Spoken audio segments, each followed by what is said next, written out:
La situation dans la caverne d'En-Gedi, à Samuel 24, était une occasion unique pour éliminer son persécuteur. C'est du moins ce que pensaient les gens de David, et leur déclaration ne manquait pas d'assurance. Voici le jour où l'Éternel te dit, je livre ton ennemi entre tes mains, traite-le comme bon te semblera. 1 Samuel 24, 5. Bien que David résista à cette suggestion, il commit cependant un acte répréhensible. David se leva et coupa doucement le pan du manteau de Saül. 1 Samuel 24, 5.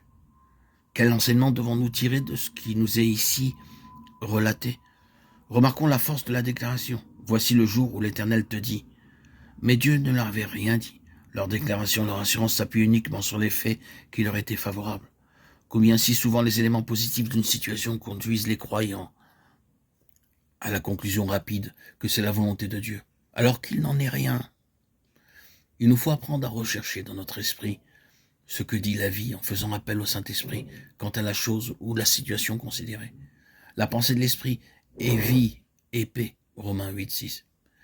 C'est ce que dit en nous la vie qui doit être considérée en premier lieu, et non pas les éléments extérieurs qui, bien que favorables, peuvent ne rien signifier dans le plan de Dieu à l'égard de sa volonté. Dans cette situation, Dieu ne pouvait approuver le geste de David, bien que dépourvu de violence, car c'était quand même une atteinte portée à l'autorité établie. En effet, c'était sur l'ordre de Dieu que Saül avait été oint. Dieu était donc le seul à juger et à reprendre. Dès son geste consommé, David fut repris dans sa conscience.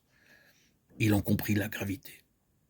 Saül n'était-il pas loin de l'Éternel, bien que le fils d'Ishaï ait été oint comme roi sur l'ordre de Dieu? Il n'était nullement dans le plan divin que son accès au trône se réalise par une autre voie que celle prévue par Dieu. Lui-même, alors que Saül avait déjà été rejeté, 1 Samuel 15, 26. Dieu n'aurait pu établir David s'il s'était rébellé contre l'autorité qu'il avait établie. Ainsi, bien que pourchassé par le roi, David le respecta. Si nous sommes soumis à l'autorité souveraine de Dieu, nous ne porterons pas atteinte à ceux qui ont été établis, quand bien même ils chercheraient à nous nuire. Il appartient à Dieu seul de régler cette question. Dieu put faire de David une réelle autorité, parce qu'il demeura entièrement soumis à son autorité. Bien que David eût fait la triste expérience de l'ingratitude des habitants de Keïla, il refit cette expérience une seconde fois par Nabal, et en cette circonstance, il commit l'erreur de permettre à ses sentiments indignés de se soulever, se laissant emporter par la colère et sur le point de commettre l'irréparable. Le récit nous rapporte que David et ses gens n'avaient causé aucun outrage aux bergers de Nabal et ne leur avaient rien enlevé pendant tout le temps qu'ils avaient été à Carmel. Et David espérait recevoir en retour de la part de Nabal quelque nourriture en bétail ou autre vivre. Le renvoi des serviteurs de David, accompagné de la réflexion de Nabal, l'amena à la décision de sa perte et celle de sa maison. Mais la sagesse d'Abigaïl fut le moyen utilisé par Dieu pour que cette décision n'aboutisse. La situation en elle-même revêtait, il est vrai, un caractère injuste de la part de Nabal. Cependant, bien qu'il en fût ainsi, il est important pour notre instruction d'en tirer l'enseignement.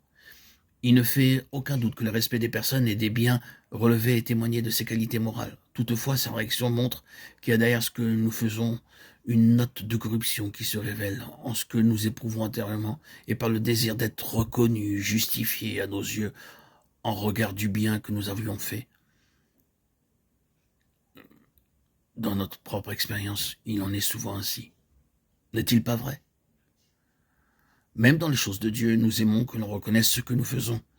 Mais le Seigneur sait et connaît ce qu'il y a en nous. Aussi, ses voies sont toujours en vue de nous amener à la connaissance de ce que nous sommes.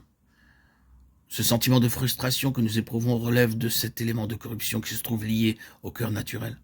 C'est pourquoi le Seigneur s'attachera à ce que la croix détruise cela en nous.